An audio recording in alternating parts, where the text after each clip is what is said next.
സ്വാമിയേ ശരണമയ്യപ്പ. ഗുരുവായൂരപ്പ ശരണം. ഭദ്രകാളി അമ്മയെ ശരണം.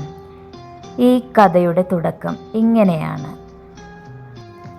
അപകടങ്ങൾ.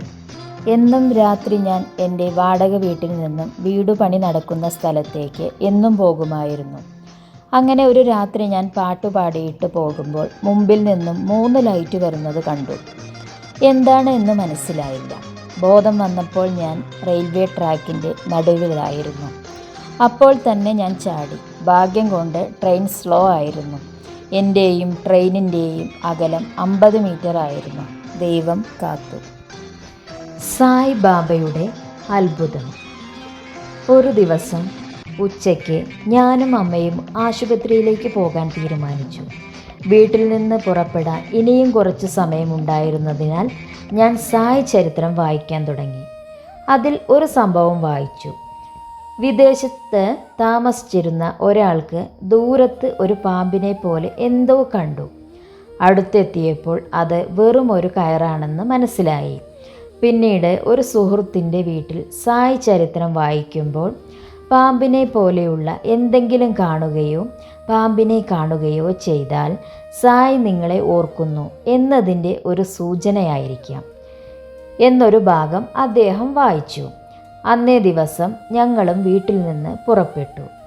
റോഡിൽ ദൂരെയായി എനിക്കും പാമ്പിനെ പോലെ എന്തോ കണ്ടു. അടുത്തെത്തിയപ്പോൾ അത് വെറും ഒരു കയറാണെന്ന് മനസ്സിലായി. അത് പാമ്പല്ലെന്ന് എനിക്ക് അറിയാമായിരുന്നതിനാൽ ഞാൻ മനസ്സിൽ ചിരിച്ചു. അപ്പോൾ ഞാൻ മനസ്സിൽ ഇങ്ങനെ പറഞ്ഞു, സായി യഥാർത്ഥത്തിൽ ഉണ്ടെങ്കിൽ എൻ്റെ മുമ്പിൽ വരട്ടെ. അത് ചിന്തിച്ച അതേ നിമിഷം ഒരു ബസ് എന്നെ മറികടന്ന് മുന്നോട്ട് പോയി.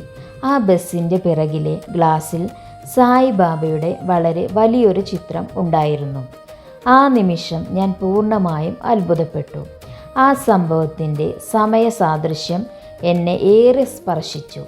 അതിനുശേഷം ഞാൻ ഒരിക്കലും സായി ബാബയെ പരീക്ഷിക്കാൻ ശ്രമിച്ചിട്ടില്ല. ആ അനുഭവം ഇന്നും എൻ്റെ ഹൃദയത്തിൽ ആഴത്തിൽ പതിഞ്ഞു കിടക്കുന്നു. സായിയുടെ സാന്നിധ്യവും കൃപയും ഓർമ്മിപ്പിക്കുന്ന ഒരു മനോഹര അനുഭവമായി അത് എന്നും നിലനിൽക്കുന്നു. ഓം സായിറാം. യാത്ര തടസ്സം. വൈകുന്നേരം ജോലി കഴിഞ്ഞതിന് ശേഷം ഞങ്ങൾ എയർപോർട്ടിലേക്ക് പോയി. 4:30 വിമാനം. എന്നാൽ എൻ്റെ ബോസിൻ്റെ വിമാനം 6:30 ദൗർഭാഗ്യവശാൽ എൻ്റെ വിമാനം റദ്ദാക്കി. ഏകദേശം 200 യാത്രക്കാർ വിമാനത്താവളത്തിൽ കുടുങ്ങി. രണ്ടും ഒരേ എയർലൈൻ കമ്പനിയുടെ വിമാനങ്ങളായതിനാൽ റദ്ദാക്കിയ വിമാനത്തിലെ യാത്രക്കാർ 6:30 വിമാനത്തിൽ സീറ്റ് ലഭിക്കുമെന്ന പ്രതീക്ഷയിലായിരുന്നു. വിമാനം എത്തിയപ്പോൾ ഇതിനകം സ്ഥിരീകരിച്ച ടിക്കറ്റുള്ള യാത്രക്കാരെയാണ് ആദ്യം കയറ്റിയത്. തുടർന്ന് വലിയ തിരക്കും ആശയക്കുഴപ്പവും ആരംഭിച്ചു. എല്ലാവർക്കും മുൻഗണന ലഭിക്കണമെന്നായിരുന്നു ആഗ്രഹം. അതിനാൽ തള്ളിക്കയറ്റവും വാക്കുതർക്കവും ഉണ്ടായി. വീട്ടിലേക്ക് മടങ്ങിപ്പോകുന്നതും എളുപ്പമല്ലായിരുന്നു. വിമാനത്താവളത്തിൽ നിന്ന് നഗരത്തിലേക്ക് ട്രാഫിക് അടക്കം ഏകദേശം 2 മണിക്കൂർ യാത്ര വേണം. ഒരു ഘട്ടത്തിൽ ഞാൻ തിരികെ വീട്ടിലേക്ക് പോകണമോ എന്നാലോചിച്ചു.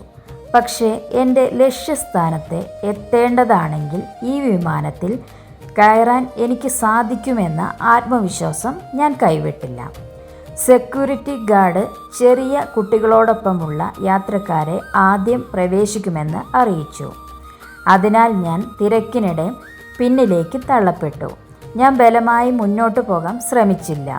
എന്നാൽ അപ്രതീക്ഷിതമായി ഉണ്ടായ തിരക്കിൽ ഞാൻ മുൻവശത്തേക്ക് എത്തിപ്പെട്ടു. അറിയാതെ ഞാൻ ബോർഡിംഗ് ഗേറ്റിന് സമീപം നിന്നിരുന്നു. സെക്യൂരിറ്റി എന്നെ കണ്ടു വിമാനത്തിലേക്ക് കയറാൻ പറഞ്ഞു. വിശ്വസിക്കാൻ ബുദ്ധിമുട്ടാണ്. വിമാനത്തിൽ വെറും 2 സീറ്റുകൾ മാത്രമാണ് ബാക്കിയുണ്ടായിരുന്നത്. എൻ്റെ മുന്നിലുണ്ടായിരുന്ന യാത്രക്കാരൻ ഒരു സീറ്റ് എടുത്തു. അവസാന സീറ്റ് എനിക്ക് ലഭിച്ചു.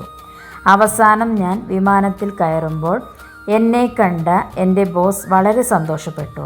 ഇന്നും ആ സംഭവം ഓർക്കുമ്പോൾ ഭാഗ്യവും ശരിയായ സമയവും ചേർന്നാണ് എനിക്ക് ആ വിമാനത്തിൽ സീറ്റ് ലഭിച്ചതെന്ന് തോന്നുന്നു. നൈജീരിയ അറ്റ്ലാന്റിക് സമുദ്രം. വർഷം 2008. ഓഫീസിൽ നിന്നും എല്ലാവരും കൂടി ഇത് സന്ദർശിക്കാൻ പോയി. അപ്പോൾ ഫ്രണ്ട്സ് പറഞ്ഞു, കടലിൽ പോയി കളിക്കാം. ഞാൻ പറഞ്ഞു, എനിക്ക് നീന്താൻ അറിയില്ല. അപ്പോൾ ഫ്രണ്ട്സ് കൈ പിടിക്കാമെന്ന് പറഞ്ഞു. അങ്ങനെ കടലിൽ ഇറങ്ങി 10 മിനിറ്റ് കളിച്ചിരുന്നു. ഇടുപ്പ് വരെ വെള്ളമുണ്ടായിരുന്നു. ഞാൻ എതിർ ദിശയിലേക്ക് നോക്കി നിൽക്കുമ്പോൾ ബാക്കിൽ നിന്നും വരുന്ന തിരമാല കണ്ടില്ല. തിര വന്നടിച്ചപ്പോൾ ഫ്രണ്ട്സ് ആരും കണ്ടില്ല എന്നെ. കാലിൻ്റെ അടിയിലെ മണൽ ഒഴുകിപ്പോയി. അങ്ങനെ ഞാൻ വീണു. എൻ്റെ ജീവൻ പോയി എന്ന് വിചാരിച്ചു. അങ്ങനെയാണ് വെള്ളത്തിൻ്റെ അടിയിലേക്ക് ഞാൻ പോയത്. ഒരു 40 സെക്കൻഡ് വെള്ളത്തിൻ്റെ അടിയിലായിരുന്നു. രക്ഷപ്പെട്ടത് ഭാഗ്യം. സാധാരണ തിരയല്ല, അത്രയും ശക്തമായിരുന്നു. വർഷം 2008. എൻ്റെ ജോലിയുടെ ഭാഗമായി കോൾഡ് റൂം സന്ദർശിച്ചു. വൈകുന്നേരം 5 മണിക്ക്. -12 ഡിഗ്രിയാണ് ടെമ്പറേച്ചർ. പുതിയ ജോലി ആയതുകൊണ്ട് ആരെയും അറിയിക്കാതെയാണ് ഉള്ളിൽ ഞാൻ കയറിയത്. ആളുകൾ മീൻ ഇറക്കുന്ന സമയത്ത് ആണ് ഞാൻ ഉള്ളിൽ കയറിയത്. മൊത്തം ഇരുട്ടായതുകൊണ്ട് അവർ എന്നെ കണ്ടില്ല. അവർ പുറത്തു നിന്നും പൂട്ടിയിട്ട് പോയി. ഞാൻ പതുക്കെ കറങ്ങി വരുമ്പോൾ ആരെയും കണ്ടില്ല. ഡോർ അടച്ചത് കണ്ടപ്പോൾ ഞാൻ സഹായത്തിന് വിളിച്ചു. പുറത്തെ ജനറേറ്ററിൻ്റെ സൗണ്ട് കാരണം ആരും കേട്ടില്ല. ഇരുമ്പ് ഡോറിൻ്റെ കട്ടി കാരണം സൗണ്ട് പുറത്തേക്ക് പോയില്ല. ഞാൻ ചുറ്റിക നോക്കാൻ തുടങ്ങി. കിട്ടിയില്ല. ഫോണിൽ റേഞ്ച് ഉണ്ടായിരുന്നില്ല. അപ്പോൾ ഞാൻ ആലോചിച്ചു, മീൻപെട്ടി കൊണ്ട് റൂം പോലെ ആക്കിയിട്ട് അതിലിരിക്കാമെന്ന് കരുതി.